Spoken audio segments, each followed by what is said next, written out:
Y siempre ha estado esta pregunta en cada uno de nosotros, seguramente. ¿Cómo puedo yo hacer para que mi oración sea una oración eficaz? Porque escuchamos en la palabra, ¿verdad?, que dice la oración eficaz del justo puede mucho. Pero primero que nada, ¿cómo debo preparar mi vida para que llegue a tener a comunicarme con Dios eficazmente? Quiero comenzar en 1 de Pedro 1:14 y el título de este tema es ¿Cómo orar eficazmente? 1 de Pedro 1:14 al 17. Y usted puede buscar en sus Biblias o acá atrás, en la pared. Aquí aparecerán también los versículos. Número 1, la importancia, esto es algo que necesitamos comprender bien. 1 de Pedro 1:14 dice de esta manera: como hijos obedientes, no os conforméis, no se conformen a los deseos que antes tenían estando en vuestra ignorancia. Voy a detenerme aquí. Aquí nos está enseñando algo muy importante. Primero que nada, tenemos que entender, cada cristiano, cada hijo de Dios, que hay una vida antes y una vida nueva, porque todo hijo de Dios, todo cristiano, ha nacido de nuevo. Y aquí nos está hablando de deseos. Fíjese bien, ¿dónde están los deseos? Lógicamente en nuestro corazón, en nuestra alma. Jesús decía, es que pues de dentro del corazón salen pues todos los males, ¿verdad? Los homicidios, las fornicaciones, toda la maldad sale de dentro del corazón cuando no tenemos una vida nueva. Eso sí, hay que aclararlo muy bien.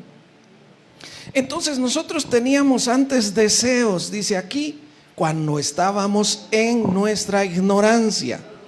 En pocas palabras, cuando ignorábamos la palabra de Dios, había deseos que no podíamos ni siquiera controlarlos. Había deseos de odiar, deseos de venganza muchas veces, deseos de ahorcar la esposa al esposo y al revés, bueno, tantos malos deseos. Pero ahora aquí nos está diciendo que debemos, bueno, lógicamente como humanos seguimos teniendo deseos, pero donde está la clave en esto nos dice como hijos obedientes. Yo les pregunto a ustedes, ¿usted cree que haya hijos desobedientes, que tenga Dios hijos desobedientes? Aquí está diciendo como hijos obedientes no se conformen a los deseos que antes tenían, estando en ignorancia. Pues mire, para que veamos que no hay hijos, que Dios no tiene hijos desobedientes, en Efesios 2:2, usted lo recordará, nos dice que hay hijos desobedientes, pero que el espíritu de la potestad del aire opera en ellos. Así dice la palabra, aquí está, aquí atrás. El espíritu que ahora opera en los hijos de desobediencia. Es decir, la palabra operar es que los inspira, que los llena, así como a nosotros el Espíritu Santo nos tiene que inspirar, que llenar, que mover. Como nos dice en la palabra de Dios, que los santos hombres de Dios hablaron siendo inspirados por el Espíritu Santo. Así el espíritu de la potestad del aire opera en los hijos de desobediencia. Entonces, hijos de desobediencia lógicamente no tienen nada que ver con Dios. Regresamos aquí 1 Pedro 1:14 y volvemos a leer: como hijos obedientes no se conformen a los deseos que antes tenían. ¿Y qué nos dice la palabra de Dios? Nosotros debemos llevar todo pensamiento cautivo a la obediencia de Cristo. Estoy sintiendo esto, tengo ganas de llevar cada pensamiento cautivo a la obediencia a Cristo. Eso es lo que debemos hacer nosotros, ¿no? Como hijos de Dios, como hijos obedientes, para ya no tener los mismos deseos que antes teníamos, cuando no conocíamos de Dios ni su palabra, ni había una comunión con Dios. Todo esto que les estoy diciendo, porque recuerde que es cómo orar eficazmente. Si nosotros estamos así con estos deseos y seguimos con deseos los cuales teníamos antes de convertirnos, pues lógicamente que ¿usted cree que vamos a poder orar y que Dios va a escuchar nuestra oración? Si ni siquiera nosotros sabemos orar como conviene, en pocas palabras, no sabemos orar lo conveniente, lo que realmente nos conviene para nuestra vida espiritual, para nuestro crecimiento espiritual. Dice la palabra, ustedes piden y no reciben porque piden mal para gastar en sus propios deleites. En pocas palabras, como cuando no hay crecimiento espiritual, estaremos pidiendo cosas vanas o cosas para, como dice la palabra, para gastar en nuestros deleites. Cosas que deleiten a nuestra vida humana, a nuestra carnalidad, y no cosas espirituales. Y eso debemos hacer. Entonces, desde aquí, fíjese qué curioso, cómo desde aquí parte todo, desde la obediencia. La obediencia. Bueno, vamos a seguir leyendo. Como hijos obedientes, no se conformen a los deseos que antes tenían estando en su ignorancia. Dice el versículo 15, sino como aquel que los llamó es santo, sean también ustedes santos en toda su manera de vivir. Y aquí si puede usted subraya en su Biblia, en toda vuestra manera de vivir, porque debe ser en todo momento, en toda situación, en cada área de nuestra vida, debe haber santidad en nosotros. Dice el versículo 16, porque escrito está, sed santos porque yo soy santo. Y versículo 17, ahí está el punto. Y si invocan por Padre, porque ¿cómo oramos nosotros? Nuestro Señor Jesucristo nos enseñó que oremos, que le pidamos Padre nuestro, ¿verdad? Que estás en los cielos. Pero lógicamente no repetir eso mismo, ¿verdad? Sino que de esa manera nos dirijamos a Dios como nuestro Padre que está en los cielos. Si invocamos por Padre aquel que sin acepción de personas juzga según la obra de cada uno, condúzcanse en temor todo el tiempo de vuestra peregrinación. Porque invocamos nosotros a Dios como nuestro Padre, pero Él, aún siendo nuestro Padre, también dice que juzga sin acepción de personas la obra de cada uno, la manera de ser de cada uno. Y nos vuelve a repetir, condúzcanse con temor todo el tiempo de vuestra peregrinación. Pues nosotros sabemos que aquí en este mundo somos peregrinos, vamos de paso. No nos distraigamos,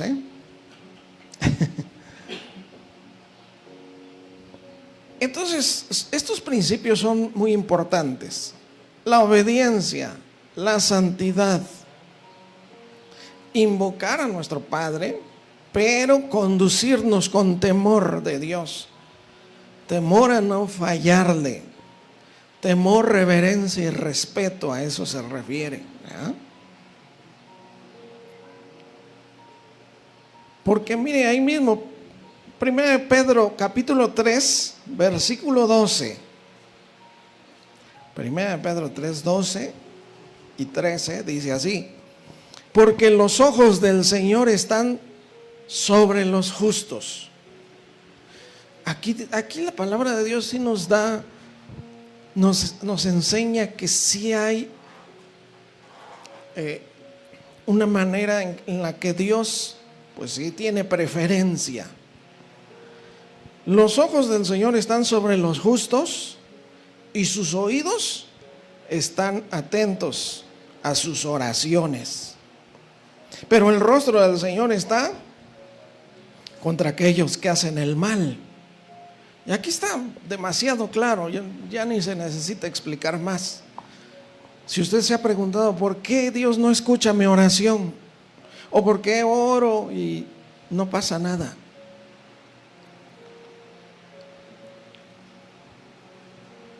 entonces los ojos del Señor van a estar atentos a los justos.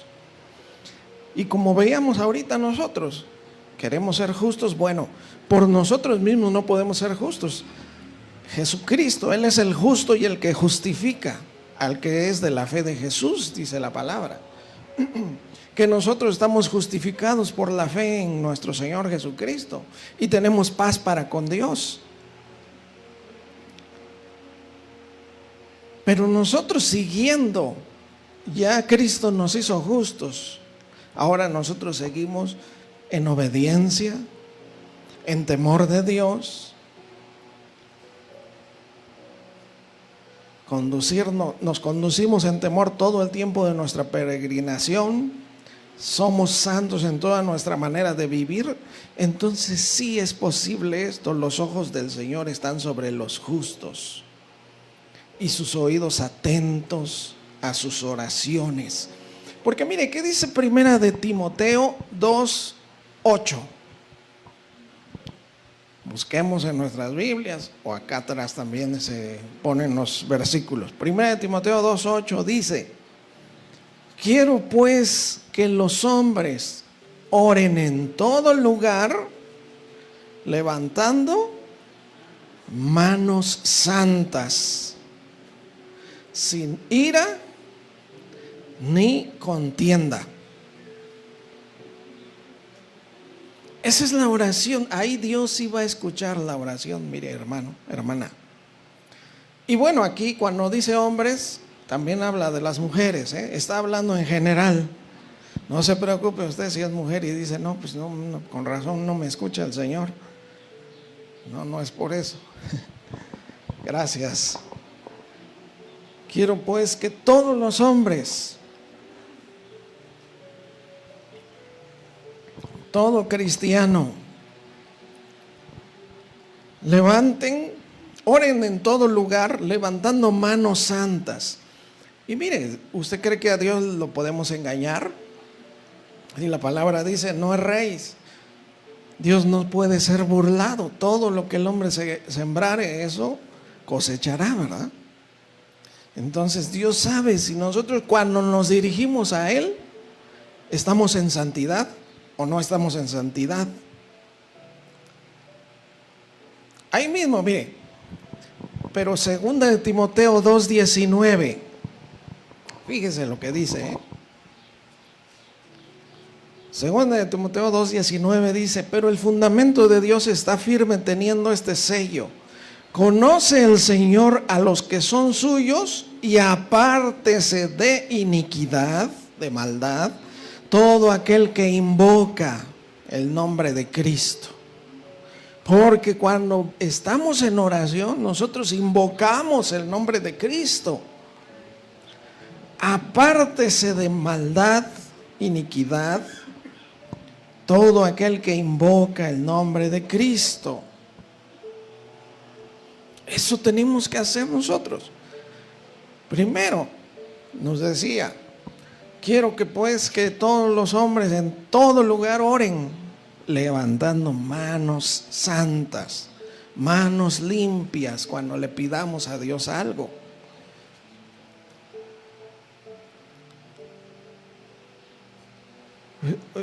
Es muy conocidos esos versículos que nos dicen: si se humillare mi pueblo, ¿verdad?, sobre el cual mi nombre es invocado.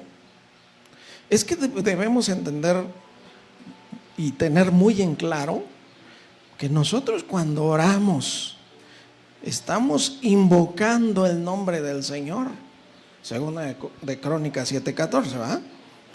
Si se humillare mi pueblo sobre el cual mi nombre es invocado, y oraren y buscaren mi rostro y se convirtieran de sus malos caminos, entonces yo oiré desde los cielos, perdonaré sus pecados y sanaré su tierra, sanaré su vida, su familia, restauraré todo. A eso se refiere, simple y sencillamente. Mire, yo me estoy yendo muy rápido, pero porque sí, es muy importante meditar, detenernos a meditar todo esto. Mire, Isaías 58:9, notemos, es que estamos viendo principios por los cuales podemos tener una oración eficaz. Isaías 58, versículo 9 dice: nosotros queremos, todos queremos esto. Entonces invocarás y te oirá Jehová. Fíjese, ¿quién no quiere esto? ¿Quién no quiere invocar a Dios o pedirle algo en oración y que Dios lo oiga? Clamarás y dirá él: heme aquí, aquí estoy, ¿qué quieres, hijo mío? Pero dice: si quitares de en medio de ti el yugo. Número 1. Luego, ¿qué dice? El dedo amenazador. Número 2. Y número 3, el hablar vanidad. Si quitares de en medio de ti el yugo. Ahora, ¿a qué se refiere con el yugo? Lógicamente, un yugo llega a ser pecados que no se puede uno dejar, que no puede uno vencer. Ataduras, pues, a eso se está refiriendo, espirituales. Si hay esas ataduras, por eso ora uno, pide y no pasa nada. Invocarás y Dios te dirá: aquí estoy. Clamarás y Él te dirá: heme aquí. El dedo amenazador, ¿qué es eso? El juzgar a alguien, criticar, condenar, señalar, etcétera. Hablar vanidad. Y luego versículo 10 también dice: si dieres tu pan al hambriento y saciares el alma afligida. ¿Saben? Bueno, ¿a qué se refiere esto, verdad?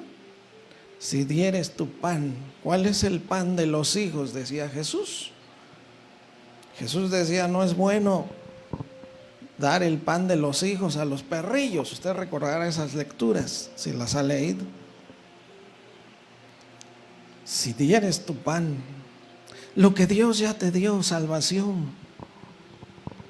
Si compartes de la palabra de Dios, del evangelio, lo llevas, saciares el alma afligida, que tiene toda alma en el mundo entero, que está como el ciervo que brama por las corrientes de las aguas.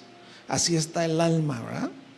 O como dice acá el Salmo: Dios, Dios mío, eres tú, de madrugada te buscaré. Mi alma tiene sed de ti, del Dios vivo, ¿verdad?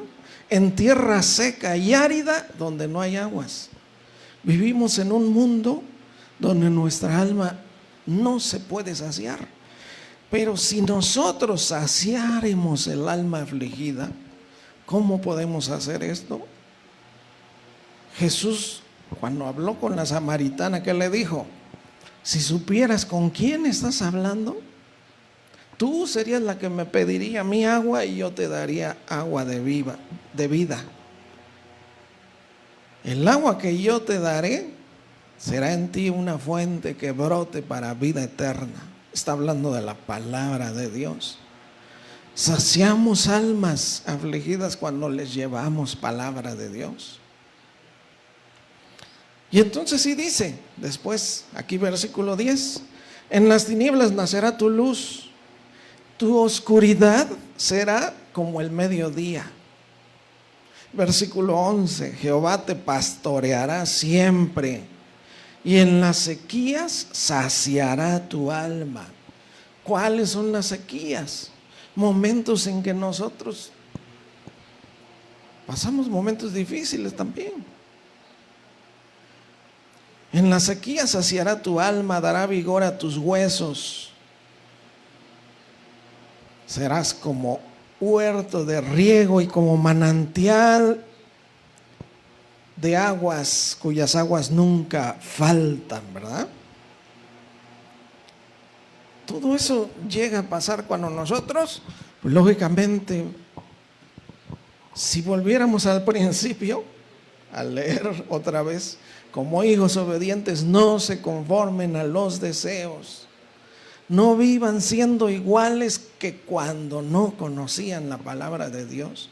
Y es que ese es el problema en la iglesia del Señor, hablando en general. Que ¿por qué no hay cristianos convertidos?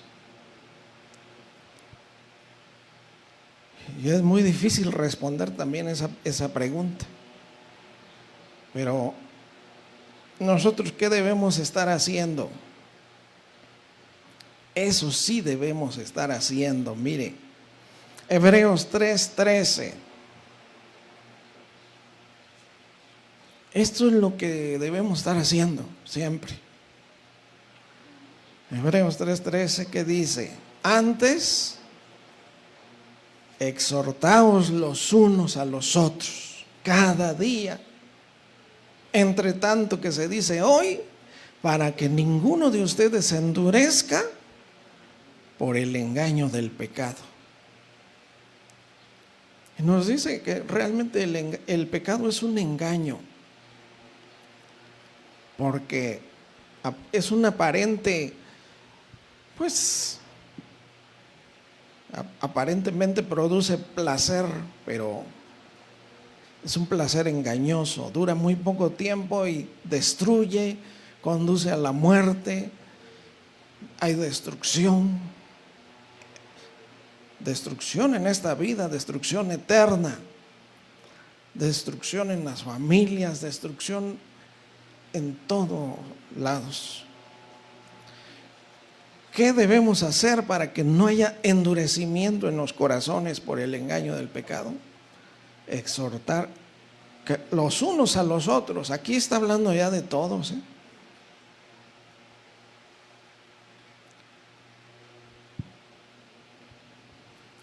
Y dice el versículo siguiente, el versículo 14, porque somos hechos participantes de Cristo, con tal que retengamos firme hasta el fin nuestra confianza del principio.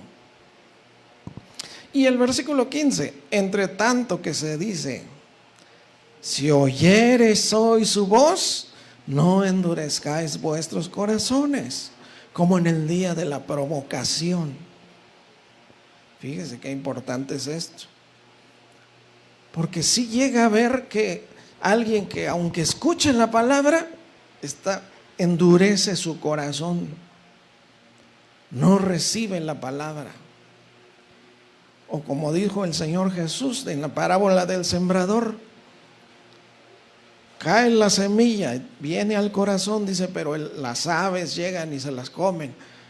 Y dice, cuando explica el Señor Jesús eso, dice, el enemigo llega y arrebata lo que fue sembrado en su corazón.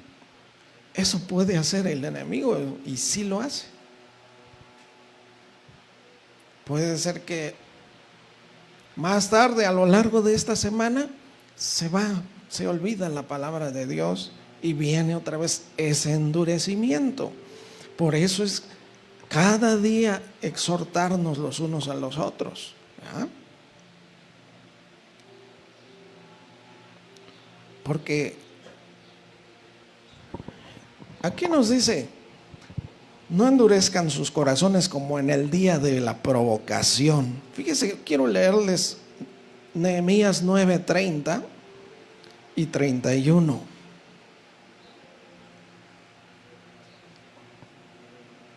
Nehemías aquí está confesando el pecado del pueblo de Dios, ¿verdad? Está diciendo, tú lo sacaste de Egipto, abriste el mar, está orando, está diciendo, Señor, tú nos diste tanto y nosotros te pagamos mal, ¿no? Dice aquí Nehemías 9:30, les soportaste por muchos años y les testificaste con tu espíritu por medio de tus profetas, pero no escucharon, por lo cual los entregaste en mano de los pueblos de la tierra. Ahora nosotros, ¿qué tal? ¿Cuántos años el Señor nos ha tenido? Paciencia, misericordia. Recuerde que el Antiguo Testamento es para que nosotros lo tengamos presente, aprendamos de ahí cómo actúa Dios. Por mucho que Dios amaba a su pueblo, permitió que muchas veces llegara destrucción a ese pueblo, ¿verdad? Lo soportaste muchos años, les testificaste con tu espíritu, les diste tu palabra por medio de los profetas, pero no escucharon. Pero dice el versículo 31, una verdad muy hermosa: mas por tus muchas misericordias no los consumiste ni los desamparaste, porque eres Dios clemente y misericordioso. Y sigue siendo así nuestro Dios, ¿verdad? No nos consume. Imagínense, ¿qué dice la palabra? ¿Verdad?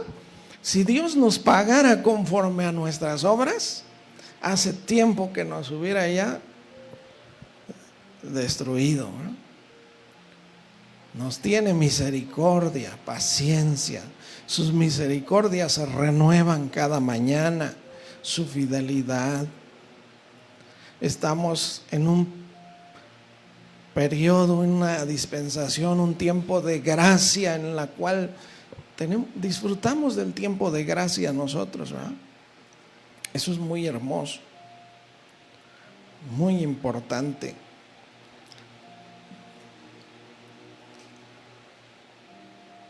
Bueno, quiero continuar. Proverbios 15:8.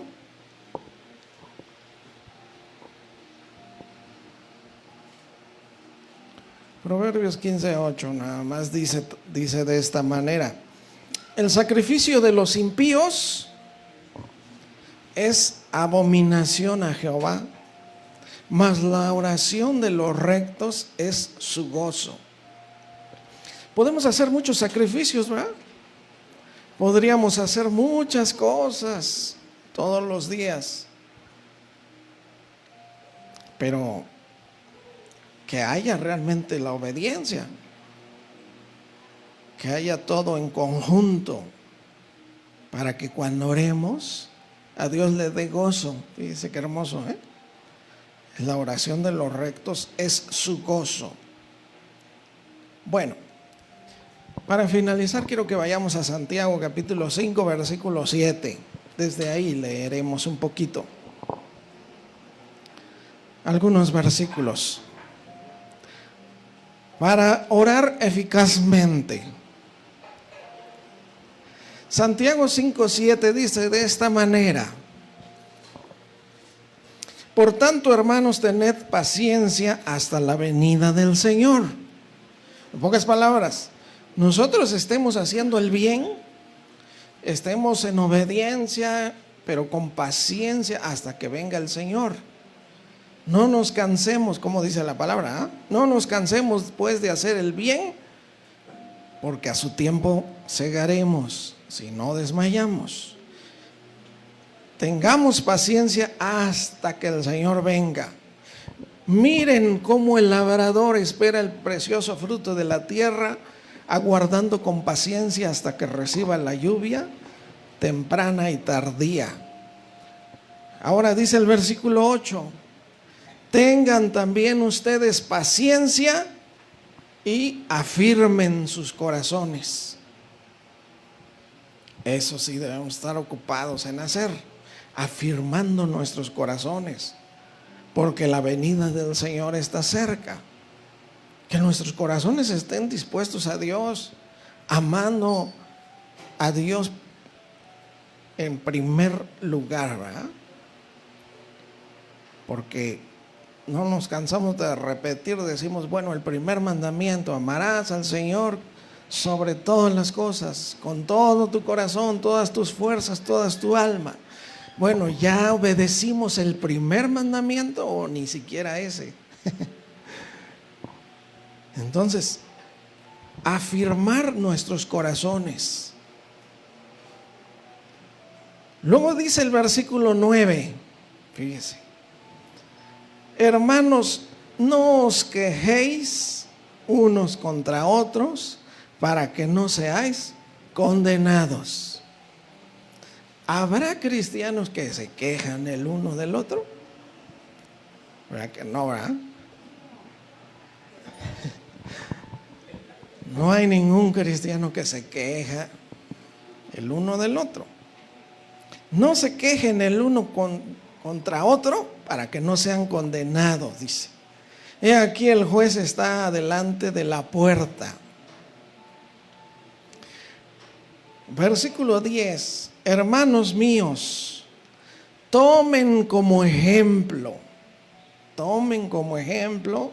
de aflicción y de paciencia a los profetas que hablaron en el nombre del Señor. Y es que ustedes, hermanos, si tienen pues persecuciones, todo lo que viene por causa de la palabra, ¿va? Que el Señor Jesús, que nos mandó a hacer, amar a nuestros enemigos, orar por los que nos persiguen, bendecir a los que nos maldicen. Si nuestro enemigo tiene hambre, darle de comer. Bendecir, bendecir, bendecir, amar, amar, amar. Entonces, si usted tiene sufrimiento a veces por esta situación, o que aunque usted entrega de amor, da amor y todo, pero aún así hay sufrimiento, tengamos como ejemplo a quienes sufrieron en otro tiempo. Tomen como ejemplo de aflicción y de paciencia a los profetas que hablaron en el nombre del Señor. Comentábamos de Jeremías la vez pasada, ¿no? ¿Cómo lo agarraron y lo echaron en ese hoyo, en esa cisterna? Que el fango, el lodo, imagínense un lugar de oscuridad tremenda, hasta casi nada más la nariz acaba en el lodo. Y ahí lo dejaron varios días. Oscuro, tremendo, por hablar la palabra del Señor. Y al final pues lo anduvieron correteando, persiguiendo. Se cuenta que en Egipto ahí lo alcanzaron y ahí lo mataron. Y así a cada uno de los profetas, ¿no? Entonces, que nosotros tengamos ese ejemplo de obediencia, de persistir, de perseverar, pase lo que pase. Dice el versículo 11, he aquí tenemos por bienaventurados a los que sufren. Ustedes ya han escuchado de la paciencia de Job. ¿Sí han escuchado algo de Job? Pero han visto también el fin del Señor. Habéis oído de la paciencia de Job y habéis visto el fin del Señor, que el Señor es muy misericordioso y compasivo. ¿Ok? Bueno, voy a brincarme al versículo 13. Dice, ¿está alguno entre ustedes afligido? Haga oración. pero que en realidad oremos. Aquí nos está diciendo que esa es la solución, ¿eh?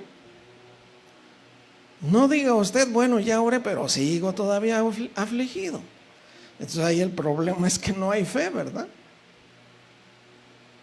Porque cuando nosotros pedimos, la paz de nuestro Dios, nuestro Señor Jesús, es la que debe de cubrir, guardará, dice, nuestros pensamientos, nuestros corazones y nuestros pensamientos en Cristo Jesús.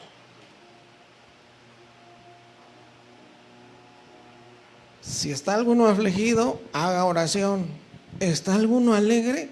Pásesela todo el día cantando alabanzas. ¿Está alguno enfermo? Llame a los ancianos de la iglesia y oren por él, ungiéndole con aceite en el nombre del Señor. Y la oración de fe salvará al enfermo, y el Señor le levantará. Fíjese cómo dice acá primero, la oración de fe salvará al enfermo. Y aquí está hablando nada más de salvación. Todavía no habla de sanidad. Después ya dice, el Señor lo levantará, es decir, sanará. Si hubiere cometido pecados, ahí mismo le serán perdonados. Luego dice el versículo 16, confiesen sus ofensas unos a otros, oren unos por otros para que sean sanados. Ahí es donde está el problema. Y al último dice, la oración eficaz del justo puede mucho. Nosotros conocimos a un señor que después llegó a ser un hermano que quisimos mucho. Llegó así, mire, encorvado en su ¿cómo se llama esa? Una andadera, ¿sí? Y al orar y todo, y él dijo, no, yo perdono a mis hijos, y se enderezó y hasta dejó ahí tirada su andadera, ya salió caminando derecho. Esto llega a pasar, hermanos.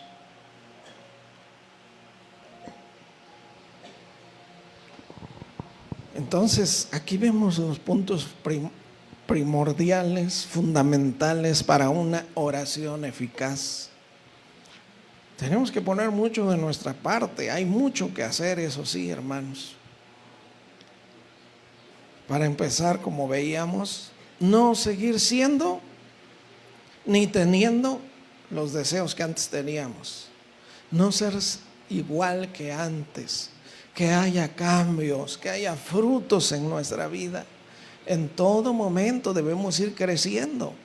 Preocúpese usted si no hay crecimiento, si se detiene ese crecimiento.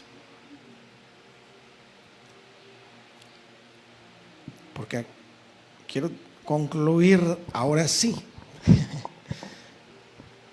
Concluir en Lamentaciones 3, 39 al 44. ¿Usted ha leído alguna vez ese libro de Lamentaciones? Bueno, pues vamos a leer nada más unos versículos, ¿eh? Lamentaciones 3, 39 dice así: ¿por qué se lamenta el hombre que vive, o el hombre viviente? Laméntese el hombre en su pecado. Por esas palabras, ¿qué es lo que nos perturba? ¿De qué nos quejamos? No sé si usted conozca a alguien que se queja todo el tiempo. ¿Por qué se lamenta el hombre viviente? Laméntese el hombre en su pecado. Eso es lo que sí nos debe de preocupar. Luego dice el versículo 40, escudriñemos nuestros caminos y busquemos y volvámonos a Jehová, al Señor. Escudriñemos nuestros caminos. Esa palabra escudriñar es como buscar, como expulgar a alguien, ¿no? Ahora sí que como a los niñitos cuando los piojos ahí en la cabeza, ¿qué tal? A buscar al último para matarlo, ¿no? Eso es escudriñar, esculcar bien nuestra vida, nuestros caminos. Busquemos y volvámonos al Señor. Luego, versículo 41. Levantemos nuestros corazones y manos a Dios en los cielos. Cuando usted ore, corazón limpio, corazón puro, manos santas. Levantemos nuestros corazones y manos a Dios en los cielos. Porque si no, pasa lo que dice el versículo 44. ¿Qué dice ese versículo? Esto hace Dios, Dice, te cubriste de nube para que no pasase la oración nuestra. Dios llega a cubrirse mejor para que no le llegue la oración. Pues Dios sí escucha todas las oraciones. Pues esto es una metáfora que refiere el por qué Dios no escuchaba a su pueblo. Recuerde que Lamentaciones lo escribió Jeremías en el periodo donde estaba lo fuerte ahí. Babilonia estaban llevándose a todos cautivos a Babilonia. Pero lo importante es esto: escudriñemos nuestras vidas, nuestros caminos, examinémonos unos a otros. Bueno, personalmente a eso se refiere, Si nos examinásemos a nosotros mismos, no seríamos juzgados. Si nosotros debemos de escudriñar nuestra vida, autoexaminar nuestra vida, ponernos en las manos de Dios, hacer lo que el mismo rey decía, el rey David, ¿verdad? Él le decía a Dios: examina mi corazón, Señor. Fíjese, ¿sería usted capaz de decirle eso a Dios? De verdad deberíamos de decirle, de orar de esa manera, Examíname, Señor. Mira, ve si en mi corazón hay camino de perversidad.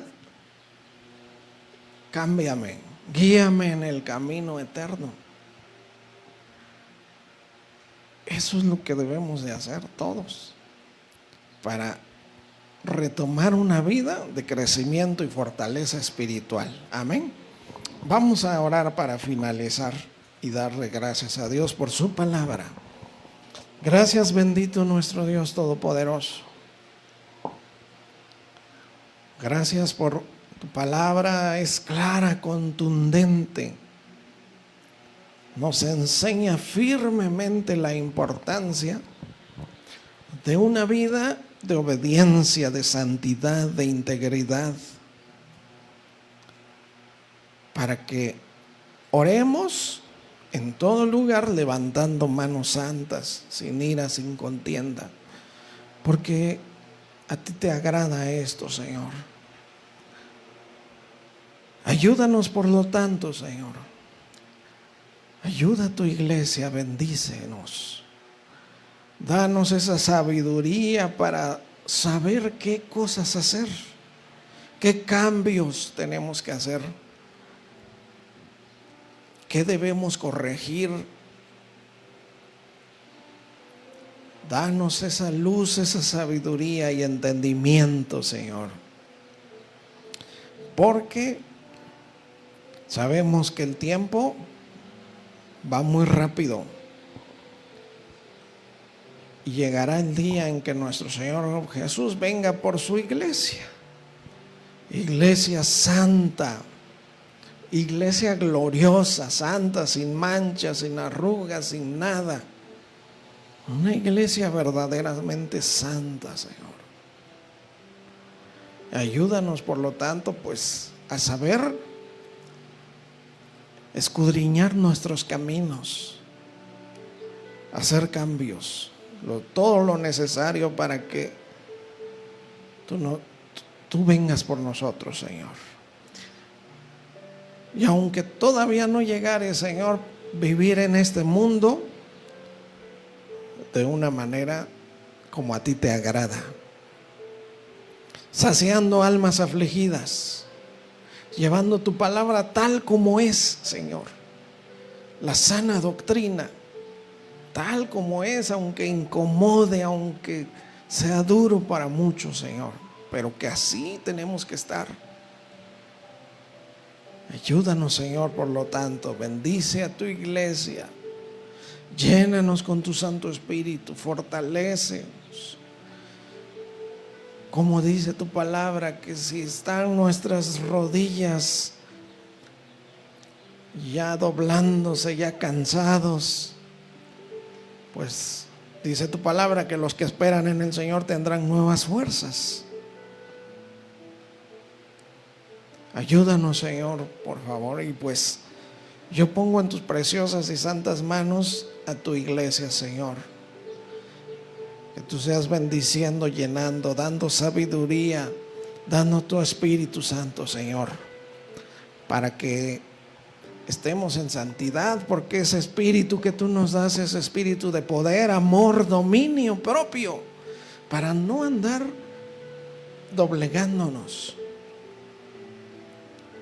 Ayuda y fortalece a tu iglesia. Gracias, porque sabemos que tú lo vas a hacer, Señor, porque tú al final vas a glorificar a tus hijos, vas a levantarnos, Señor, fortalecernos. Esa es tu voluntad perfecta. Gracias te damos por Jesucristo, nuestro Señor y Salvador. Amén, amén, amén, amén.